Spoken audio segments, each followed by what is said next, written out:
Livro Devocionais em Jonas. Devocional número 1. Entre muitas vozes. Jonas 1:1. A palavra do Senhor veio a Jonas, filho de Amitai, com esta ordem. Logo no início do livro de Jonas, a Bíblia registra que Jonas recebeu uma palavra do Senhor. Destaco a expressão, a palavra do Senhor veio a Jonas. Jonas era profeta. Os profetas eram a voz de Deus naquele tempo. Eles eram os responsáveis por levar ao povo a mensagem de Deus. Deus falava com o profeta e o profeta transmitia a mensagem para o povo. E num determinado momento da história, Deus fala com Jonas. Sabe por que Deus pode falar com Jonas? Porque o nosso Deus é um Deus que fala, que se comunica. Não adoramos a um Deus mudo. Hebreus 1:1 diz: há muito tempo Deus falou muitas vezes e de várias maneiras aos nossos antepassados por meio dos profetas. A expressão "e Deus disse", ou equivalente, é usada mais de 2.600 vezes só no Antigo Testamento. Aliás, o mundo foi criado pela palavra. Disse Deus, haja luz e houve luz. No Éden fica muito clara essa mensagem do Deus que fala conosco. Deus conversava com Adão e Eva, Deus se comunicava com eles. Inclusive o primeiro pecado veio a partir de uma disposição do coração deles de se rebelar com Deus e acabaram desobedecendo algo que Deus havia falado para eles. Deus falou com Adão e Eva, Deus falou com Moisés, com Samuel, com Davi, com Elias, com Jonas. Deus quer falar comigo e com você. Mas existem duas grandes questões que precisamos analisar na nossa vida a esse respeito. A primeira questão é saber se nós estamos dispostos a ouvir a voz de Deus. A resposta parece simples, mas não é.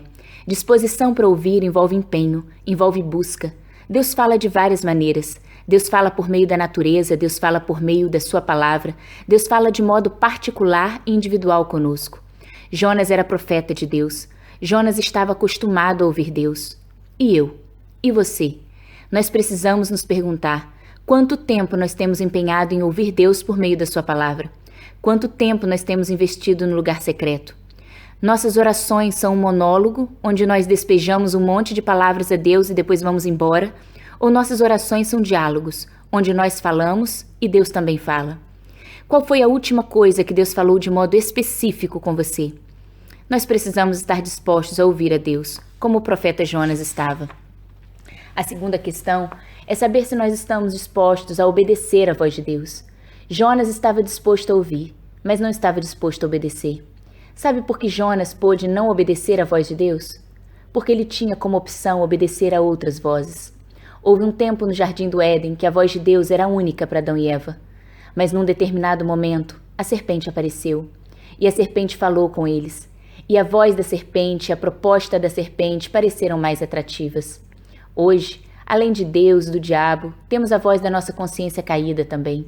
Temos a voz dos outros. Enfim, são muitas as vozes competindo pela atenção do nosso coração. Jonas escolheu ouvir a voz da sua consciência nacionalista, patriota e excludente. Ele se dispôs, mas para fugir da presença do Senhor. Jesus disse: as minhas ovelhas reconhecem a minha voz. Elas não seguirão vozes estranhas. A pergunta que não quer calar para você hoje é essa: você tem obedecido à voz do seu supremo pastor? Lembre-se sempre, meu irmão, Deus fala, o diabo fala, os homens falam, e você escolhe a voz que quer ouvir. E você escolhe a voz que quer seguir. Que Deus te abençoe. Pastora Érica, Timor-Leste.